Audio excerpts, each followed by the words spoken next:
Hello tout le monde, c'est Black Z, votre serviteur et porte-parole. J'espère que vous allez mes amis.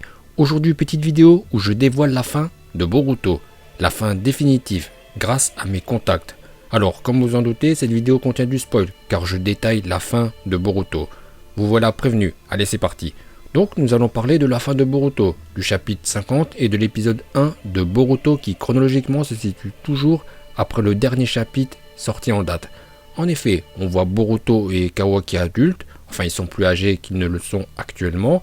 L'intro de la série Boruto est très énigmatique. Au début on n'avait rien compris, on apprend que le Nanadaime est décédé et que l'ère des shinobi touche à sa fin avec en fond Konoha détruit.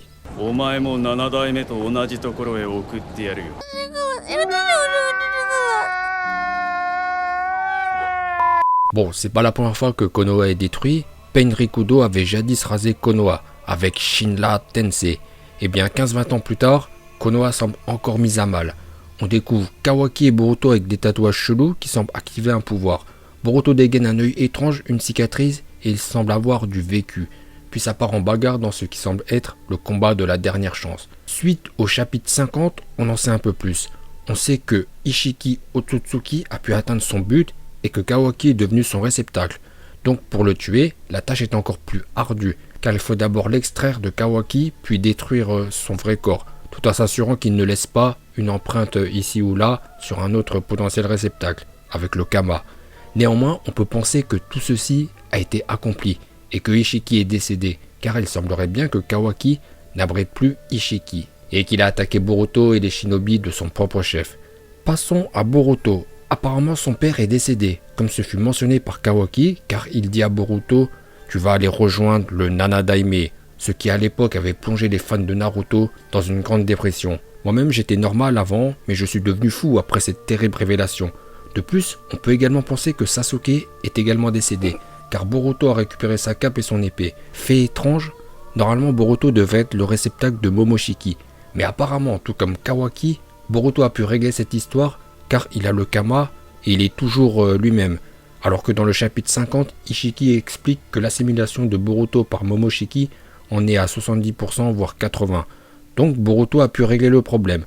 Alors, selon moi, il y a 3 interrogations qui se posent avec les éléments actuellement à notre disposition. Et je vais répondre aux 3. Elles sont les suivantes. Suite au décès de Naruto, qu'est devenu Kurama? Mais Naruto il appelle pas Kurama, mais Kurama. Deuxième question. Comment expliquer le temps manquant qu'on peut estimer environ plusieurs années, je dirais 3 ans, entre le chapitre 50 où la bataille finale semble se profiler et l'intro de l'épisode 1 avec le duel Kawaki-Boruto. Dernière question, comment Boruto et Kawaki ont pu garder le pouvoir des Otsutsuki alors qu'ils ne sont pas ou plus les réceptacles de Momoshiki et Ishiki?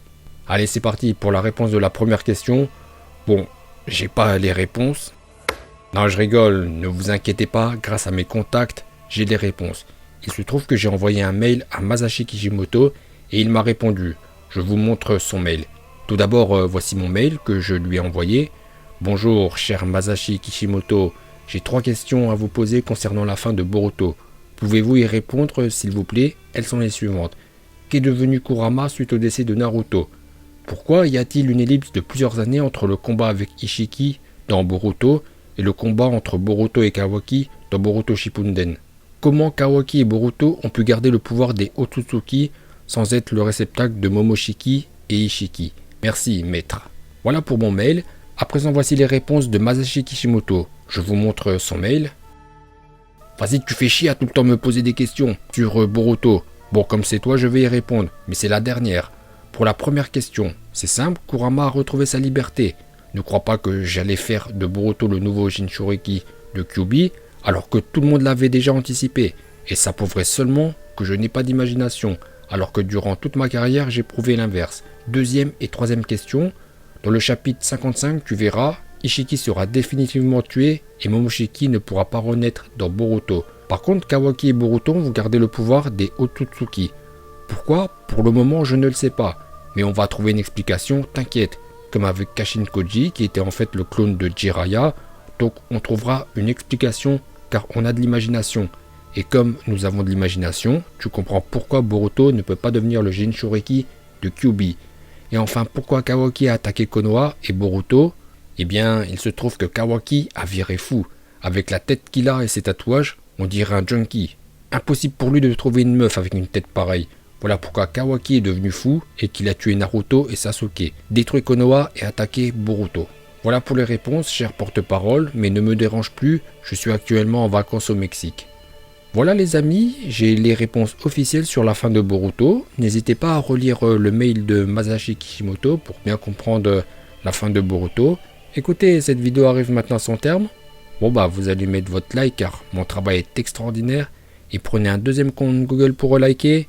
Allez-y et je vous dis à bientôt.